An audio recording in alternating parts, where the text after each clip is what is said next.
And just this morning, we committed to exceeding this target and to joining countries around the world in reaching net zero greenhouse gas emissions by 2050. That means not putting any more carbon emissions into the air than we take out. It's an ambitious target, but it's doable. This is a crisis of epic proportion, and in the face of this crisis, we see Mr. Trudeau, who continues to just say pretty words, empty promises, but no action. One thing we've seen with Justin Trudeau over the last few days is he's a master at improv, coming up with things on the fly, no details, making these types of statements in a desperate attempt to distract from his scandal and corruption. The Liberals announced today what they plan to do to fight climate change should they get re-elected. Leader Justin Trudeau says he would commit Canada to net zero emissions by 2050, as you heard that. To do that, though, he says that his government, if re-elected, would set legally binding 5-year milestones. The Liberals are also promising to now exceed Canada's 2030 emissions goals. But are those goals realistic, and how exactly would the party achieve them? Stephen Guilbeault is a Quebec Liberal candidate. He joins us from Montreal. Hi, Mr. Guilbeault. Nice to see you. Thank you for making time for our program. My pleasure, Vash. Your party is proposing setting legally binding 5-year milestones. What exactly does legally binding mean, and what are the consequences if those targets aren't met? Well, I mean, what legally binding means is that the government will have to meet those targets. It will be law in Canada that we meet the target. And I mean, what will be legally binding is the 2050 target that we are setting, but we will have 5-year reviews to make sure that we are on path to meeting this 2050 target.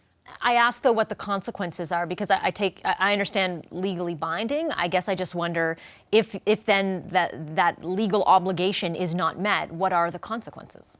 Well, we haven't written the bill. We'll have to define the different measures that will be included in that bill, and what incentive or penalties would be included in such a bill. Will there be penalties, though? Of well, any type? usually when there's a law and you don't obey by the law, then usually there are penalties. So I would imagine that they would be penalties, just like they are for other environmental laws, where if you defy those laws, you will be fined. That's common practice in a country like Canada and many other countries. If your party does form government, how soon after forming government would you introduce this legislation? Well, as soon as possible. I mean, it's a bit groundbreaking. Some countries have done it, and states like California, Norway, and some others, but there's not so many examples of this going around. So we would have to be doing it, and I think doing it right. But I would argue that it's something that would happen very soon in the mandate. It's not something that would be pushed back to later on in the mandate. Might those consultations that were announced today by the party as well, and I'll just read exactly what it is. A group will be appointed, experts and, based on advice, a group will be appointed to generate advice, and that group will be primarily composed of experts and Canadians. How long is that consultation supposed to take? Well, there's two things here. The consultation, I mean, there will be consultation on the bill, but this consultative group, this group of experts that we want to put together is not to elaborate the bill, but it's to help us make sure that we are on the path to meeting our target. So this group will help us do the 5-year reviews that will happen on the way to 2050, evaluate our progress, but maybe also provide advice, ideas of new things, other things we could do to further reduce our pollution in Canada. I guess I'm asking all these questions about consequences and timelines because I'm wondering why Canadians should believe that your party will adhere to these more aggressive targets that it says it wants to set when it hasn't been able to fulfill the ones that it borrowed from the previous government. Why would you say we haven't been able to meet our target from the previous government? Because right now, independent assessments, including from the Parliamentary Budget Officer, show that the government is not on track. Actually, even from its own department, at this point, show that the government is not on track to meet those targets. Well, actually, what the analysis shows is that in 4 years, the government has been able to come up with a plan that gets us 3/4 of the way where we need to be, not in 2019, not in 2020, but in 2030. So we have 10 years to develop the rest of the plan, so the other 25%, if you wish, of the plan to get us to meet our Paris target. Those details weren't revealed today, though, right? Numerous questions were put to Ms. McKenna and Mr. Trudeau. What exactly are you going to do? Does it mean? Well, there's a number of things. There's a number of things that we haven't been able to assess in terms of what will be the impact on pollution reduction. For example, transit. Historical investment in transit are happening in this country because of the Trudeau government. Projects are popping up left, right, and center all across the country. It's hard. We will be able at some point to evaluate how much pollution these projects will help us reduce. But because some of these projects take time getting off the ground, it's hard right now to put a number, but we will be able to do that. We know that we can force though, when? Well, it's probably going to take a couple of years, but it's not going to take 10 years for us to do that, but maybe a couple of years, yes. But as I said, the target is for 2030. It's not for 2019 or for 2020. We know that some projects, some transit projects, if I come back to that example, will be deployed really quickly. We know that by 2022, 2023, some of them will be operational. So we will be able to start having an idea of how much pollution will be reduced through these projects. Is it enough, I guess, to make up the discrepancy? And will there need to be more measures introduced by the government if the Liberal Party forms government? And when will those measures be revealed? Well, I co-chaired a federal working group on climate change for the government. We just before the last budget, we made a number of suggestions, a proposal to the government, which were included in the budget. The $5,000 rebate for electric vehicles, that was not part of the previous analysis in terms of how much pollution the climate change, Canada's climate change plan would help us to achieve. $1.3 billion for the Canadian Federation of Municipalities to help municipalities put together projects to do eco-energy retrofits right across the country. So obviously the rebate for electric vehicles, that was deployed really quickly. And right now, by the way, the fourth most sold vehicle in Canada since April is an electric vehicle, thanks to this encouragement by the federal government. Eco-energy retrofits will take a bit more time to be deployed, but these projects will happen all across the country. So these are new things that are not part of the analysis that has been done so far. But yes, we need to do more. We need to do it better, and we need to do it faster. And that's exactly what our government is committing to doing if we're really that's what I just want to be clear on. So the plan as presented so far, and I'm not reducing it to one item. I know there are lots of different things that Liberals as a government have proposed and that will enact over the next few years. Is it as it stands enough, or do you think that there needs to be other measures, perhaps a higher price on carbon post-2022 or other measures that will be necessary in order to meet those 2030 targets as they stand? I don't want to preclude the discussion that will need to happen on the price of carbon. We have a price until 2022. There will need to be consultation and discussion what happens after 2022. But yes, there needs to be more measures. And I've just named some of the measures that have been introduced after the plan was adopted to help us further reduce our pollution in Canada. You know that the opposition, some parties in the opposition, their number one critique after this announcement was made today was around I think the NDP's release said, you bought a pipeline. And that is the critique of the Liberals so far, that while on one hand they're talking about all the things they were today, on the other hand they also purchased this pipeline. And you, in fact, have been a vocal critic of the party that you're now a member of. I'm looking at tweets, back in March of you tweeting out a picture that says Justin's in bed with Kinder and Morgan. How did you have that position in March, and today you're saying that this plan that they're presenting is the right one? You can't hope to do an evaluation of an entire government based on one single project. I mean, if you were willing to do that in March, though. No. If you look at even before I joined politics, I've criticized the pipeline, but I've also on numerous occasions, and my quotes are there. I've said that I disagreed with the government on this particular item, but I agreed on a whole bunch of other elements that they have been doing, and I've named a number of them during this interview: record level investment in transit, green infrastructure, phasing out of coal-fired electricity by 2030, investment in electrification, eco-energy retrofit, and so many others. There are more than 50 measures. So yes, I disagreed with one project, but I agree with a whole number of other projects. And in fact, I I believe, and many have argued, that this government has done more on climate change than any other before. And frankly, not just in Canada, but in the span of 4 years, I challenge someone to show me a government that has done more in 4 years than this government has done on climate change. Do you understand, though, for a lot of Canadians who hold climate change near and dear to their heart and action on it as the prime issue that they're voting on in this election, that the purchase of that pipeline undermines the ability of people like Mr. Trudeau to get up there and say, the other guys won't do anything, we're the only ones who will? Well, I can understand why some people might be angry, but I'd like, my message to these people is, for $1 that the Trudeau government has invested in the pipeline, they've invested 15 in the fight against climate change. Show me a government in North America, if you wish, that has such a ratio of investment for measures in the fight against climate change. Frankly, I can't think of any.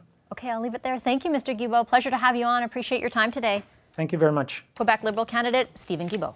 We inherited a target that the Conservatives set and did nothing on. We made our way 3/4 of the way to that target in just 4 years. And over the next 11 years, Canada will meet and surpass those targets unless we elect another Conservative government. Liberal leader Justin Trudeau, as you heard there, says his party can make Canada a net zero emissions country by 2050. Today, Trudeau doubled down on his climate change plans and promised more. Among other things, the Liberals say they would exceed Canada's 2030 emissions goal by pledging to chop corporate taxes in half for companies developing technology and products with zero emissions. It also claims all federal buildings would run on clean electricity by 2022. But has the Liberal government done enough in the last 4 years to convince Canadians they'll do more on the environment? Time for the Power Panel to weigh in. In Toronto, former Conservative Cabinet Minister Stockwell Day. David Ertel, former Quebec Liberal Immigration and Environment Minister, is in Montreal. Here with me, right here in studio, political commentator and former NDP MP Françoise Boivin, and the CBC's own Aaron Wary. Hello, everyone. Nice to see you. Hi, Vashi. David, why don't I start with you? What's your read on the announcement today? Short on details, certainly. Big on aspirational goals. How do you think it will play? Well, anything that contributes to trying to get back the Liberal campaign to any kind of normalcy after last week is a step in the right direction, especially this week with the big climate conference in New York and the march on Friday. Everybody's asking of each party, well, what are you offering? What are you putting on the table? Now, what Justin Trudeau is talking about in terms of targets, first of all, yes, he did inherit, as he's saying, a Conservative target, but nothing prevented him from changing it. So he wasn't tied to that target, and that target was incredibly low because compared to other countries and provinces like Quebec, who chose the reference basis as to 1990 as the base level, the Conservative target and the Liberal target was 2005. So the number seems very high, but when you put it in terms of 1990 levels, it's 18% reductions by 2030. So it's actually not a very high number to begin with. So it's not that ambitious a goal. Now, going to 2050 is following a trend that's been started because just like in Paris where everybody was saying, well, we have ambitious goals, we want to cut down. And remember, in 2015, the big buzzword was to limit to 2%, 1.5%. That was the big buzzword. Everybody was falling in line to that. And Canada was back, according to Justin Trudeau. Well, now it's zero, net zero by 2050. So everybody's falling in line, but nobody's saying really how they're going to do it. But what is Justin Trudeau's strategy here is trying to, one, get back to normalcy after last week, but also, very importantly, be the serious, credible alternative to the Conservatives if you're really serious about climate change going into the election. And do you think that strategy that David so accurately points out, do you think it works, Françoise? Well, I think the two key words from David is serious and credible, and I have a problem with both words and the Liberal Party in the same sentence, because they signed Kyoto, didn't do it. They have the Paris Accord. We hear from the commissioner that we won't even be close. And now they appear with that wand, that magic wand, and claim that by 2050, it's going to be zero net emission. I was just flabbergasted when I heard that. I wish it would be, if if need be. I wish it would be with a plan that is developed. And I think it was partly to change the tune, yes, also because it is the week of the big marches everywhere. It's Greta's week. They want to join in there. They know that they have that image, although sometimes I wonder why, because, I mean, you interviewed Stephen Guilbeault. I'm from Quebec, and I'm sure David had enough of Stephen Guilbeault in his ears for years as minister, and to hear him give some of the answers he gave you, I was just in shock. Why? Tell us, what's the context? It's not the same man. The guy who was absolutely on, I don't know how you say that, but he had a line that was it, that was all. You either walked that line or you were bad for the climate. And right now, I mean, to justify not answer really well your question on the pipeline, which is going to be on top of every Liberal candidate had, is unbelievable. Let me play devil's advocate for a second. If they can convince Stephen Guilbeault that they had to make that trade-off to buy the pipeline, can they, and they still remain credible with him, can they convince other Canadians of the same thing? I don't like the question. Well, and it's not the politician. Now it feels like I'm interviewing a politician. No, exactly. But I really don't like the question because I don't think they convinced Stephen Guilbeault.